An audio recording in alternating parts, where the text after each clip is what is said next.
মঙ্গলবার Elgin road সাক্ষী থাকলো এক মানবতার মুহূর্তে।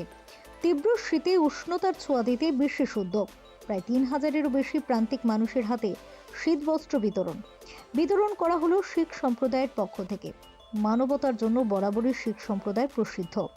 মুখ্য আহ্বায়ক তরণজিৎ সিং, হরণজিৎ সিং, অমৃত সিং এর পক্ষ থেকে তাদের প্রয়াত পিতামাতা সর্দার ইয়স সিং সতনাম করের স্মৃতির উদ্দেশ্যে এই অনুষ্ঠানের আয়োজন করা হয়। প্রতি বছর জানুয়ারি মাসের প্রথম দিন থেকে শেষ দিন পর্যন্ত কয়েক হাজার মানুষকে খাদ্য, নতুন বস্ত্র ও অর্থ প্রদান করেন তারা। দীর্ঘ প্রায় ২৫ বছর ধরে নীরবে এভাবেই মানব সেবা করে চলেছেন এই ত্রয়ী। সমাজের একাংশকে যখন দেখা যায় বৃদ্ধ বাবা মাকে বৃদ্ধাশ্রমে পাঠানোর হিড়িক দেখাতে, তখন এই ত্রয়ী যেন অন্য বার্তা দিচ্ছেন সেই বাবা মাকেই শ্রদ্ধা জানিয়ে। তাদের এহেন উদ্যোগে স্বাভাবিকভাবেই খুশি সকলে। আগামী দিনেও এভাবেই মানব সেবা করতে চান বলে জানিয়েছেন উদ্যোক্তারা। এটা তো বাবা শুরু করেছিল তা অনেক বছর আগে, তবে দিন চলে আসে। আগে আমাদের ভিডিও হতো, এখন এখানে আগে মিলতে পারছি, ভিডিও চলে যাচ্ছে।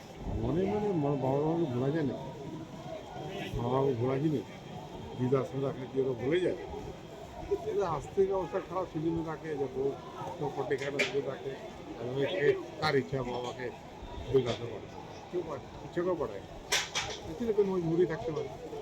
আমরা এই প্রোগ্রাম আমাদের বাবুজি সর্দার জোশ সিং আর মাতাজি শ্রীমতী সতনাম কর, ওনারা এই প্রোগ্রামটা স্টার্ট করেছিলেন।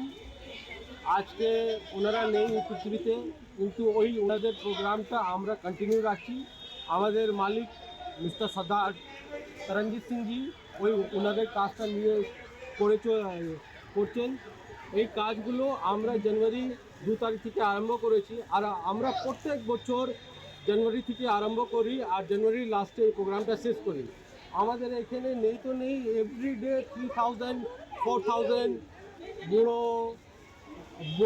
বুড়ো মাতা, বুড়ো বাবারা, তারপরে আমাদের অনেক সাধু সাধ্বী, এখানে অনেকগুলো বাচ্চারাও আসে। এখানে তাদেরকে আমরা চা, জল, মিষ্টি, তারপরে তাদের খাওয়ার জন্যে, দুপুরবেলা খাওয়ার জন্যে টিফিনগুলো দিই।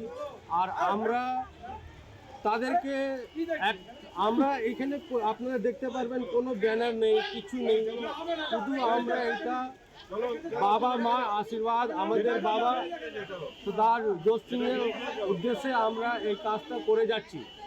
আর আমরা এই কাজটা এই জানুয়ারি এন্ড অবধি করব। ফিউরো রিপোর্ট, চ্যানেল 10।